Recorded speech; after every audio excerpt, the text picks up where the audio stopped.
Right then, let's get started anyway.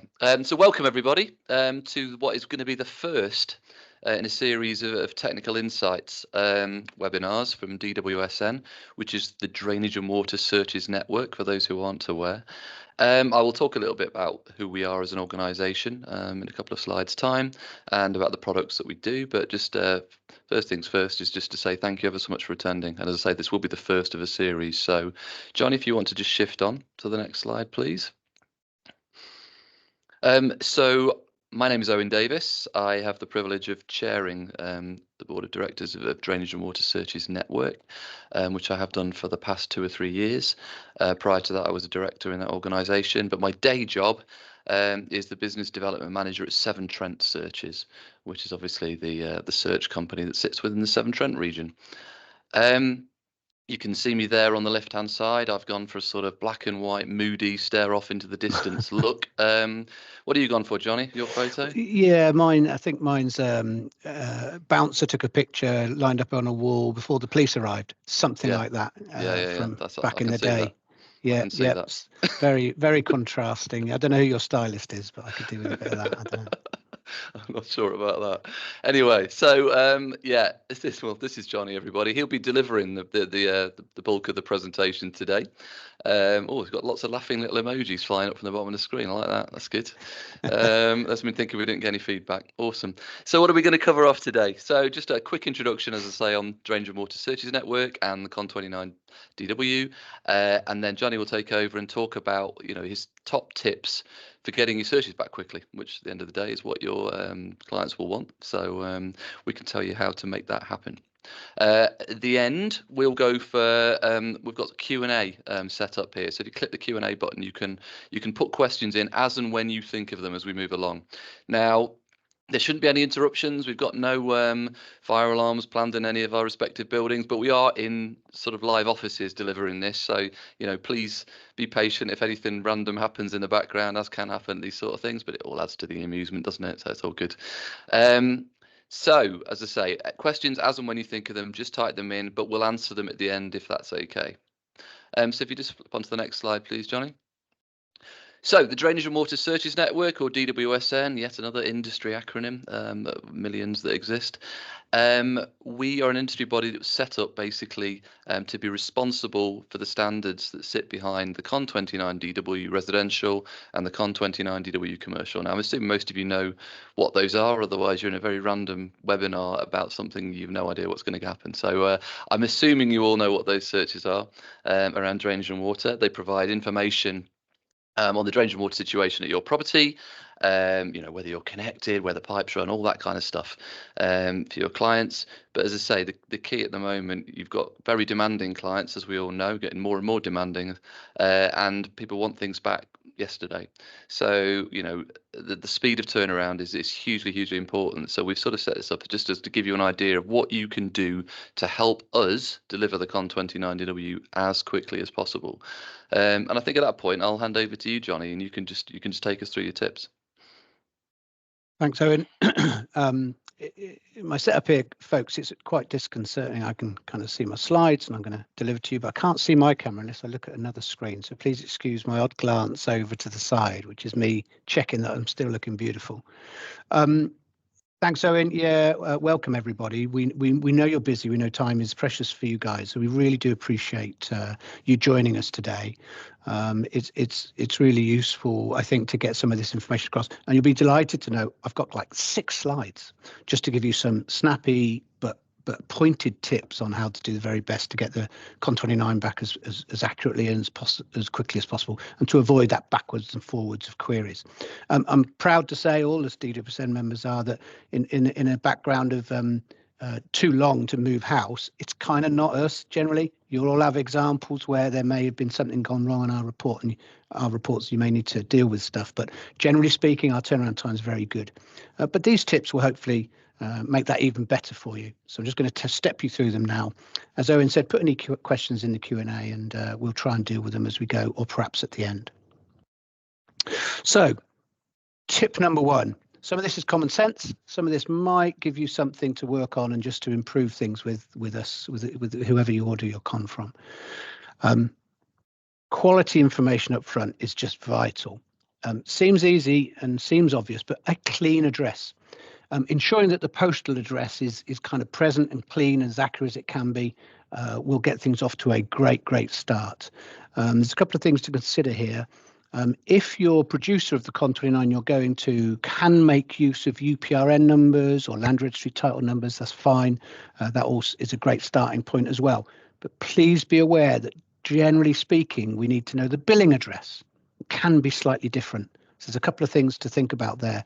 So a clean address is really useful. And just be aware of things like vanity names. So house names instead of house numbers, where somebody's put a vanity name on, Dunrovin or whatever it might be on their property. But actually in the system everywhere in society, it's known as number 7. And so just beware of stuff like that. So a clean address is a great starting point. And if you've got any questions or queries, come to us. Getting a copy of a water bill, water and waste bill, would be a good starting point as well. But we understand that's from the vendor rather than the buyer who you generally are representing. So a clean address is a good starting point. Following on from that, the boundary, the plan that you submit to your CON29 producer, the DWSN member, the boundary that you needs to be as accurate as possible.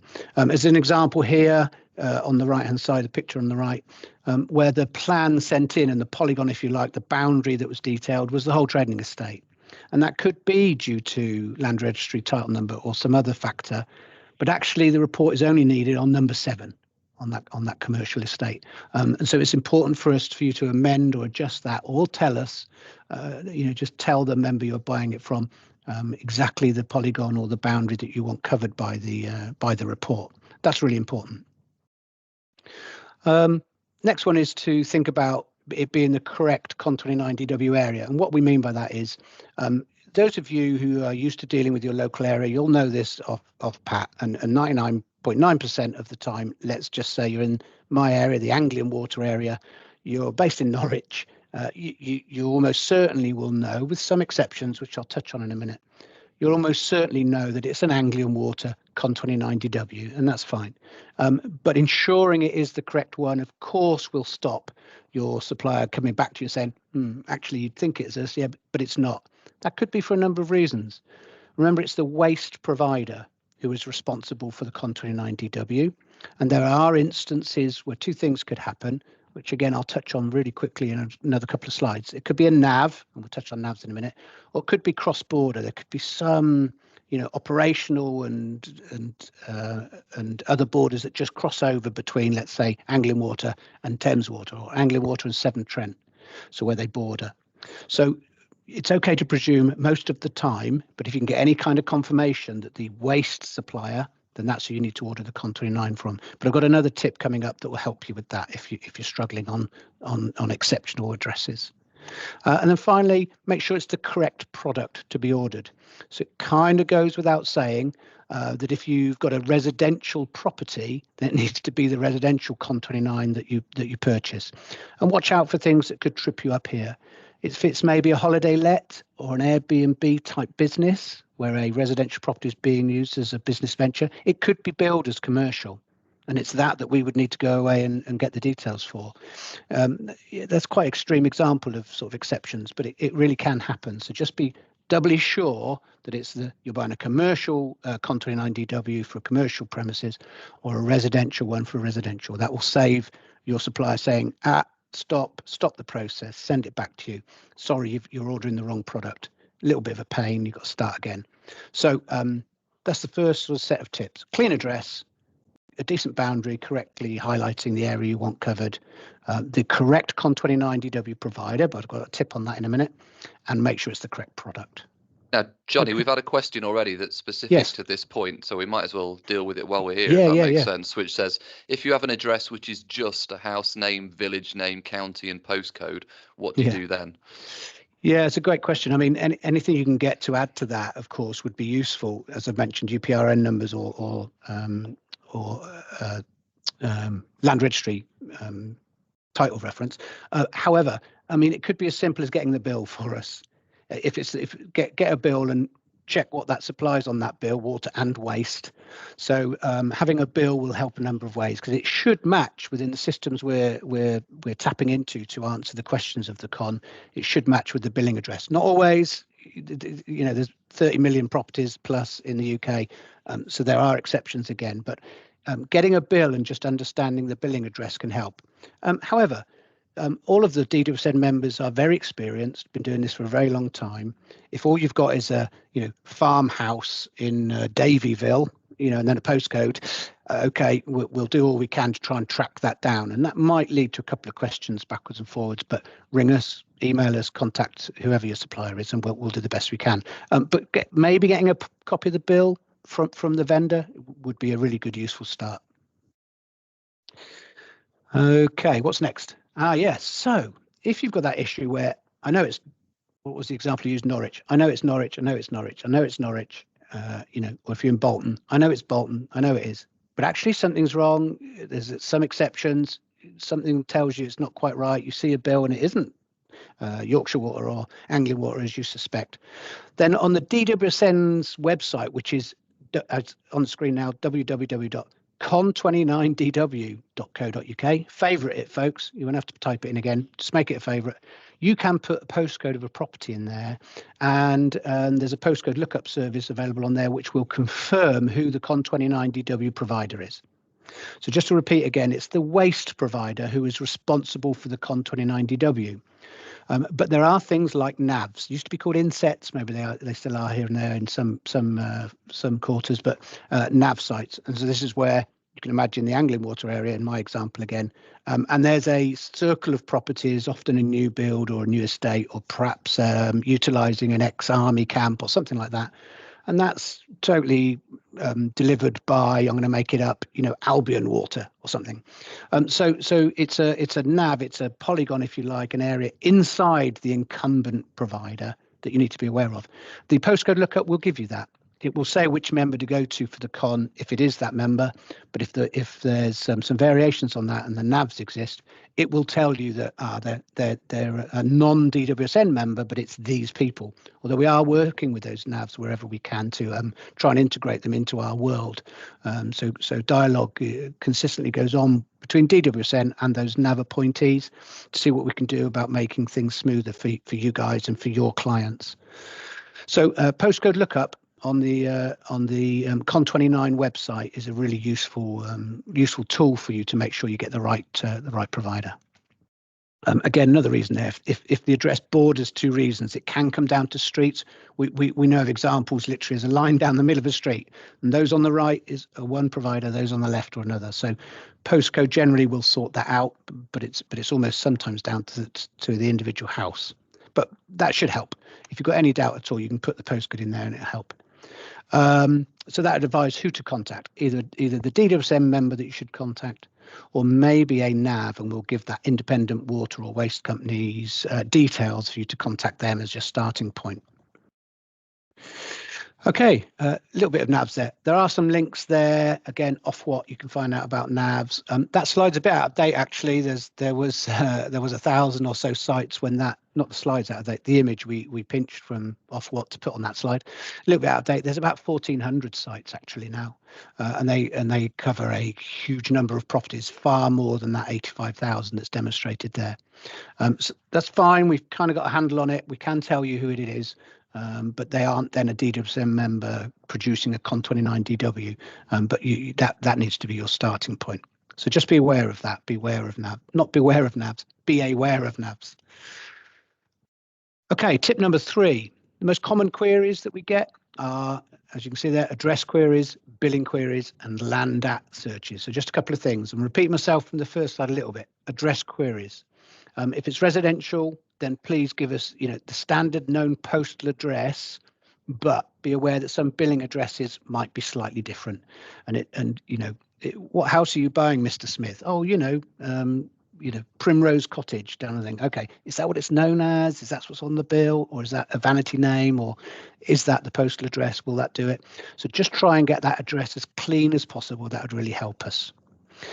Billing queries. Same kind of thing really, but it's often very helpful to view the bill to understand what service is being provided on that, because it could be that there is no waste provider because the property has a septic tank or some other sort of method of getting rid of the waste. It's generally either a septic tank or a cesspit, but that's kind of pretty old now, but they do exist. So what's on the water bill? Again, if you can get a copy of that, it's really helpful. Address queries, excuse me, let me just go back one. On commercial properties, it's really important to get, if you can, for us to understand the current occupier or maybe the company name, because that can help locate the correct billing details for that property on commercial. So yeah, billing things, try and find out what the bill is for. If it's just a simple water bill, actually it's somebody else who's responsible for the waste, then that changes things. And us just getting asked for a water only isn't quite what we want. Land at searches, that could be just land, a field, but often there's buildings within that boundary that you're asking for, your client's asking for. So it can be delays if you say it's just land at, and we come back and say, well, okay, but there's some billing going on there. So there's a building, farm building, outbuilding maybe, derelict it could be, but it's connected and there's a bill there actually. So we often will want to know, what do you want us to check? All provision in that boundary, in that land at search, all the billing details, or do you want, I only want farmhouse number 1 checked that's on that land. So again, just try and be precise as you can with the information that's available to you on land at searches. I'm just keeping an eye on the time. We're okay, 20 past nearly. So land at searches, just try and help us out there. This is us asking you for help, but of course, ultimately, it will help you if you can get as much information to us as possible. That will really help smooth things even better than we already tried to hit. Okay, we're doing really well. So commercial versus residential, another consideration for you to give. It just causes delays if you're for some reason asking for a report on 3 the High Street, and you ask for a residential report, but actually it's a dentist and it's maybe on a commercial billing tariff.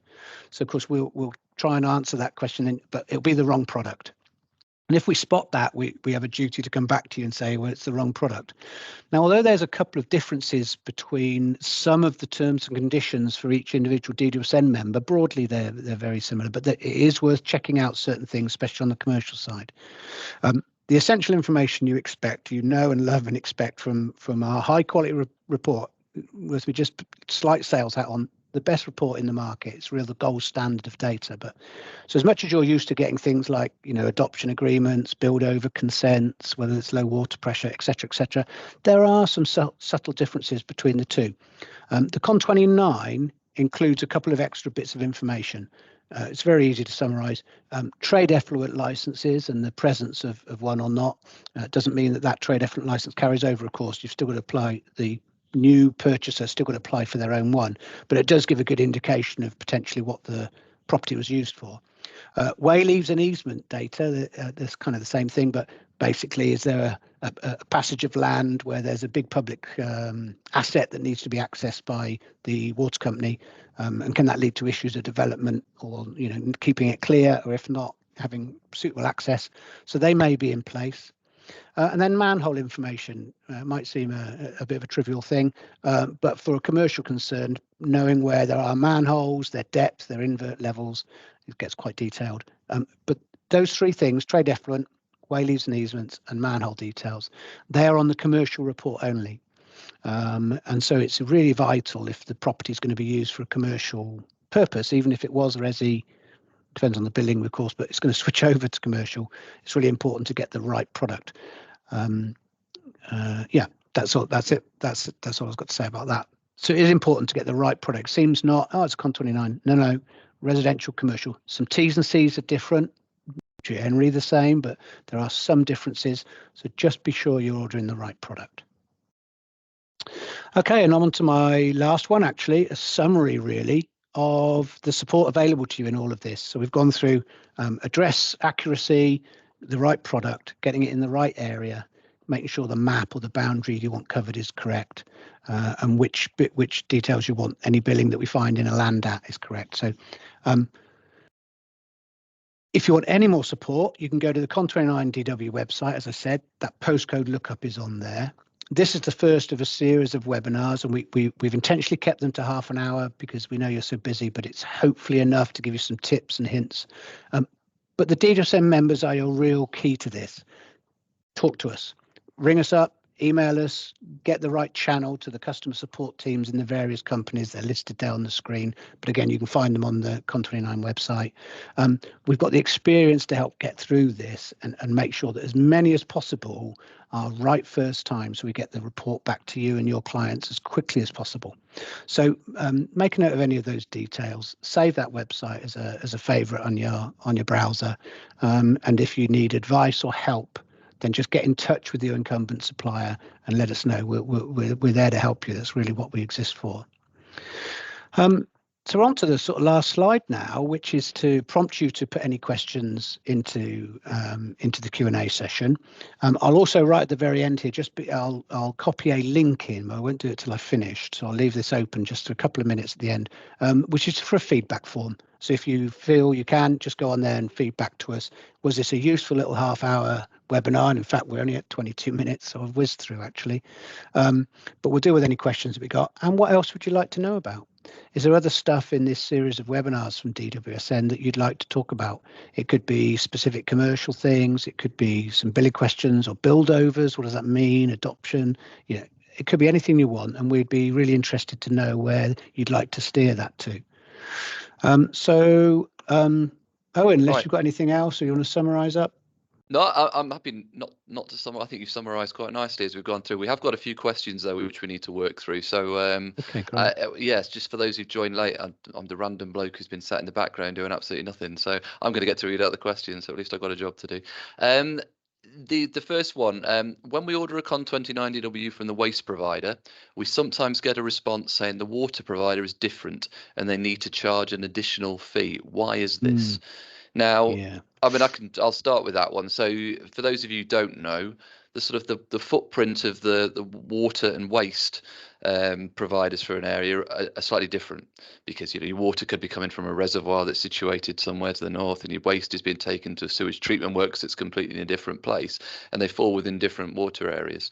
So as a result of that, if you live in, for example, Market Harbour in Leicestershire, your water is provided by Anglian Water and your sewage is taken away by Severn Trent. Your bill will come from Anglian Water because that's who provides the water.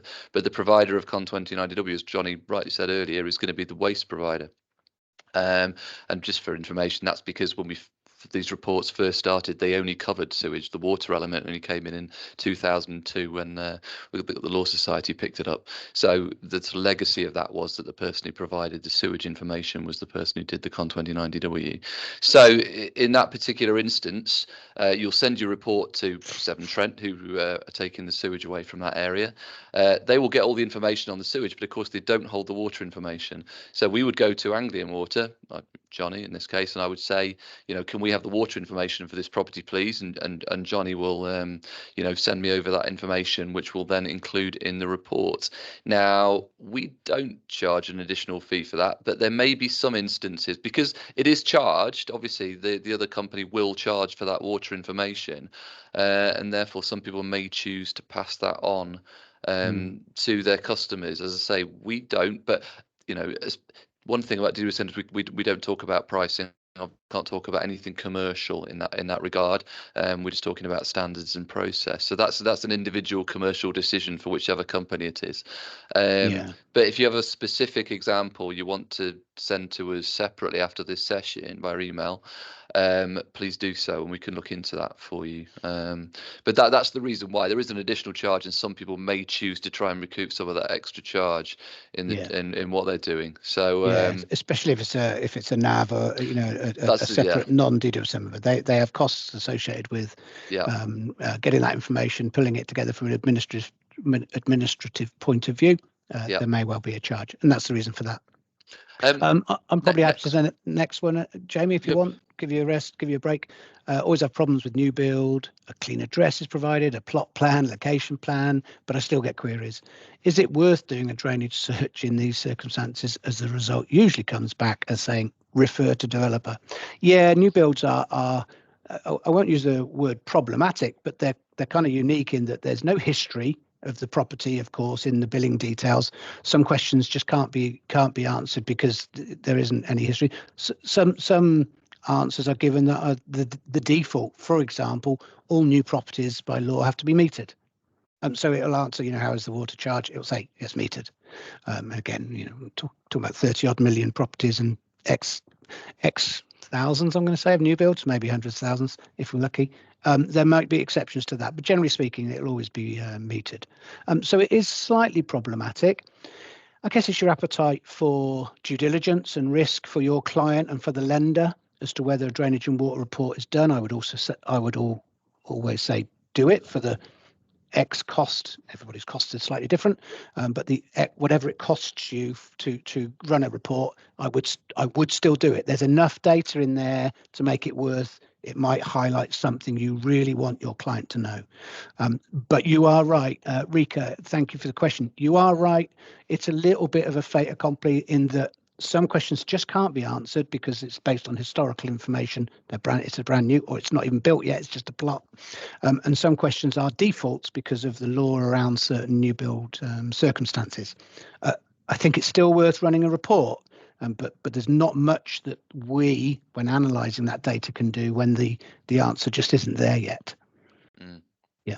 Certainly around adoption agreements and things like that, there'll be some interesting stuff often. That's very important, and we'll often have the information around that. So it really anyway, is, right, we better get a shift on. Is there a simple way for us to find out if a property has a residential or a commercial water and drainage account so we can order the correct reports, or would we always have to get a bill? There's not a simple way. I think there isn't a simple answer to that. No, which is, I'd love to tell you there was, but no, there isn't. And in some instances, it will be a case of placing the order, and we'll have to come back to you and say, in this instance, you've ordered a residential search. This property is actually commercial, because we can see that from the data in the background.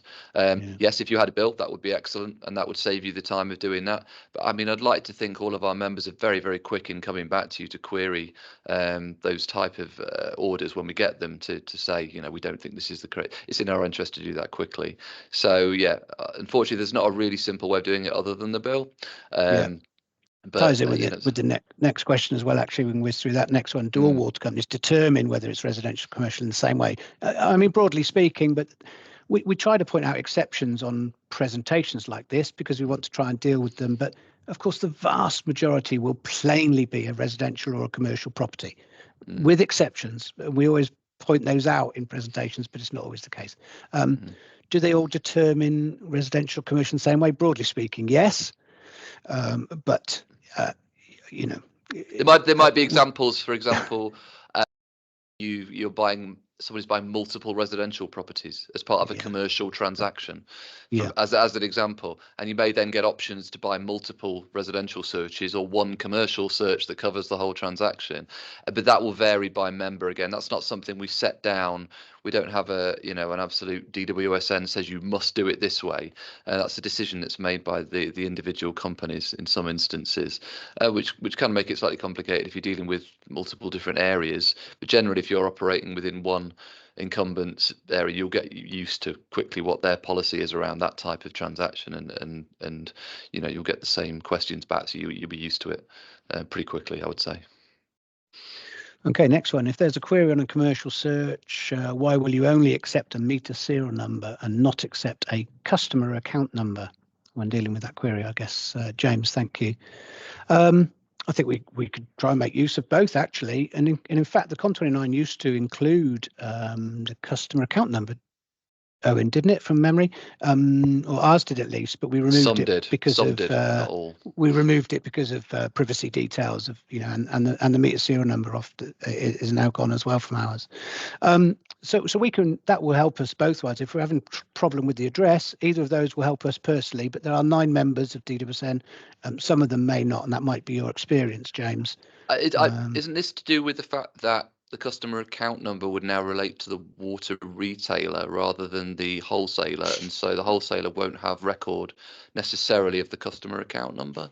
Yeah, it could be, actually. We might have to may have to look into that, James, and just confirm.